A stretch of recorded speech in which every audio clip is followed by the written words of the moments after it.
Hello, everyone, and welcome back to English Pod. My name is Marco. My name is Catherine, and today we're talking about things at the office. That's right. We are at the office, but this time we are going to ask our boss or manager for a raise. All right, so what is this word raise? Let's take a look at it in today's vocabulary preview. Vocabulary preview. All right, so we're going to ask for a raise. So if you are at your office and you talk to your boss and you say, I want a raise, what does that mean? That means I want more money. Okay, so I want a raise or increase in my salary. That's right. So a raise is a thing that you ask for. And in this case, a raise means that you already work at the company, you already have a salary, and you want some more money each month. Okay, so that's what we're going to be talking about today. Let's listen to this dialogue.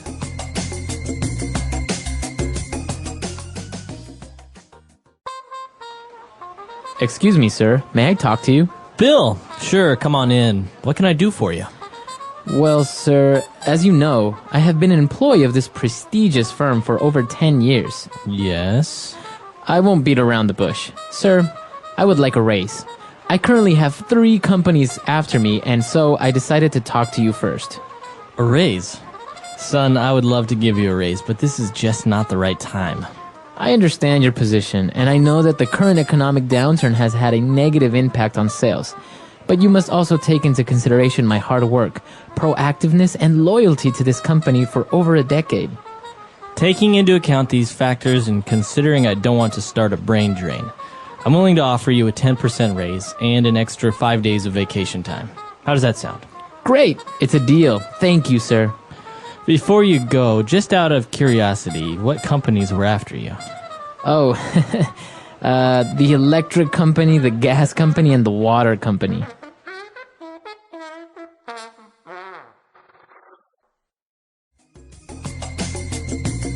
All right, we're back. So now, why don't we take a look at language takeaway? Language takeaway. So the conversation we just heard is a conversation between a manager or a boss and the employee. And the employee says, listen, I need to talk to you about something. I have been an employee of this prestigious firm for over 10 years. So prestigious is our first word. Okay. Prestigious is an adjective, right? That's right. And it means very respected, very well known. Esteemed. That's right. So something that is prestigious has a good reputation. Like, for example, some universities, like you hear all the time about American universities like Harvard or Yale, which are considered to be prestigious universities. Or the Nobel Peace Prize is a very prestigious award. Okay, so it's an adjective to describe something that's respectable, well-known, or esteemed, as you said. Exactly. All right, and what's our next word? Our next one is not so happy. This is what we've been experiencing in the global economy this last year or two. It's called an economic downturn. All right, so an economic downturn is something negative, as you said. So it means that the economy is not doing very well. Right, so economy, economic, you know what this means. But in this case, downturn is the key part of this phrase, to slow down or to decrease. So a downturn is a time when less people are making money and less money overall is being earned. Okay, so an economic downturn. Very good. Why don't we move on to our next word, which is negative impact. So the thing working here is the economic downturn, and it has had a negative impact on our sales, on this company's sales.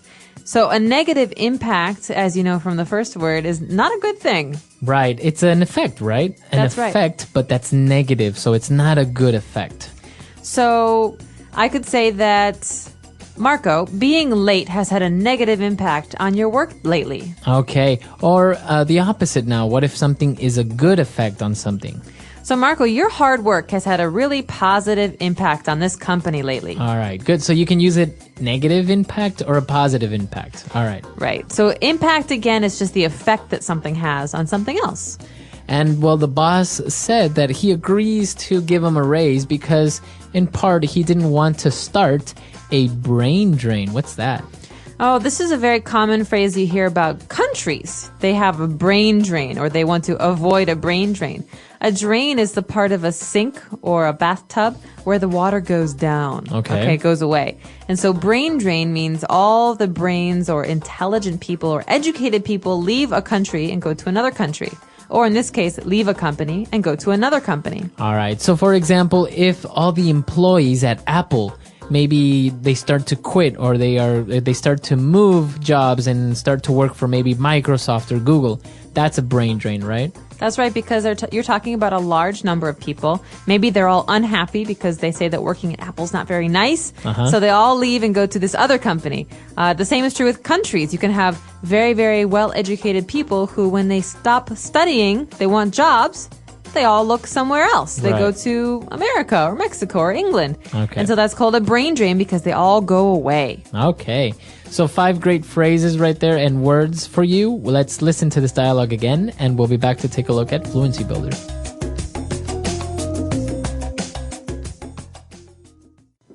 Excuse me, sir. May I talk to you?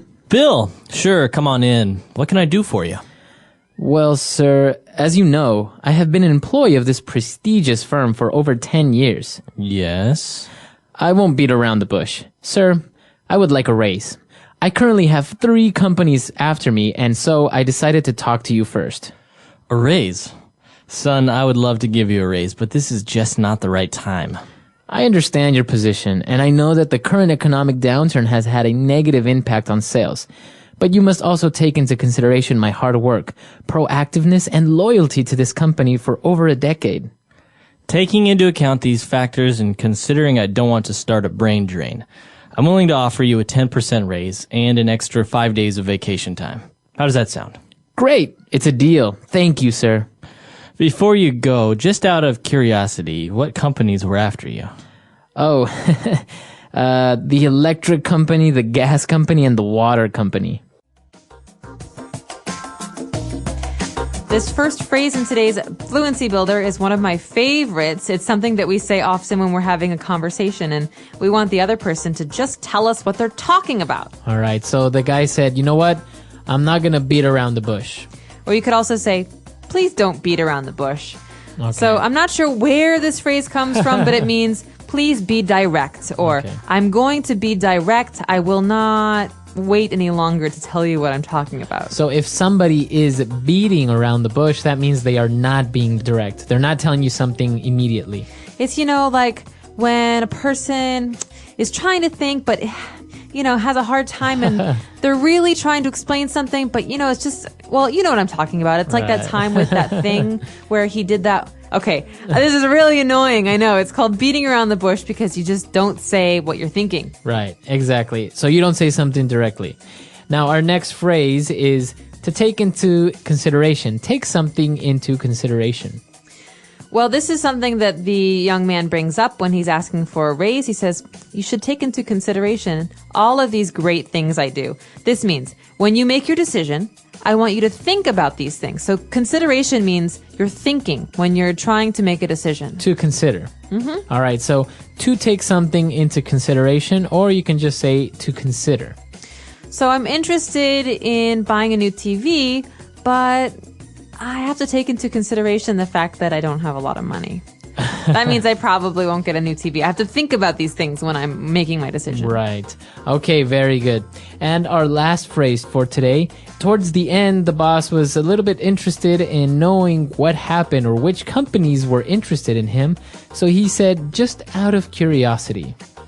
So this is something we say when we don't need to know something. It means that we would like to know because we're curious, we're interested, but not because I need to know right away what companies offer you jobs. So this is a polite way to ask why someone did something. So for example, just out of curiosity, Marco, what kind of shampoo do you use? That is very interesting knowledge that you want there. Well, obviously, I don't need to know what kind of shampoo Marco uses, but I'm curious because maybe I'm going to buy a new kind of shampoo. So you can start your sentence by using this phrase, just out of curiosity.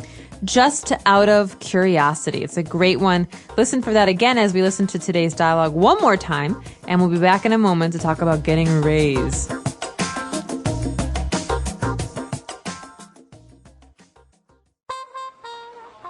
Excuse me, sir. May I talk to you? Bill, sure, come on in. What can I do for you? Well, sir, as you know, I have been an employee of this prestigious firm for over 10 years. Yes. I won't beat around the bush. Sir, I would like a raise.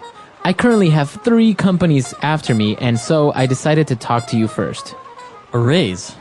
Son, I would love to give you a raise, but this is just not the right time.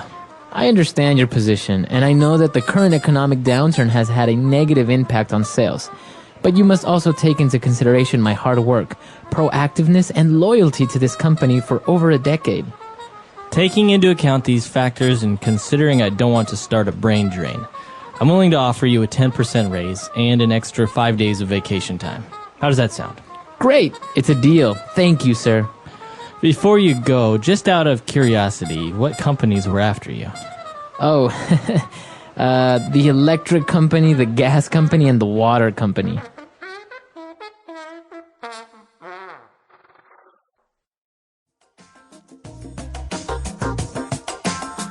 All right, we're back. So interesting enough, he needed a raise not because 3 companies wanted to hire him, but because he needed to pay his bills.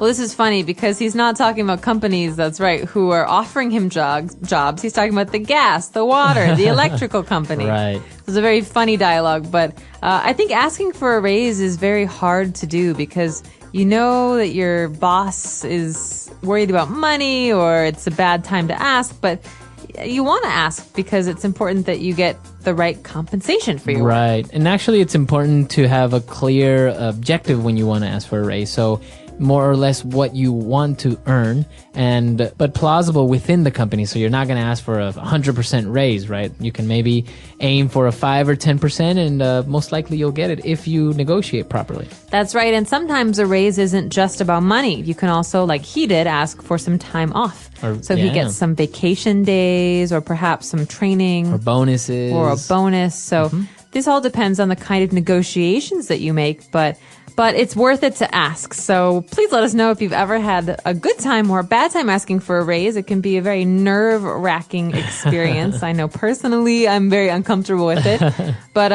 we're excited to hear what you have to say. And if you have any questions or comments, leave them for us on our website, englishpod.com. All right, we'll see you guys there. Bye, everyone. Bye.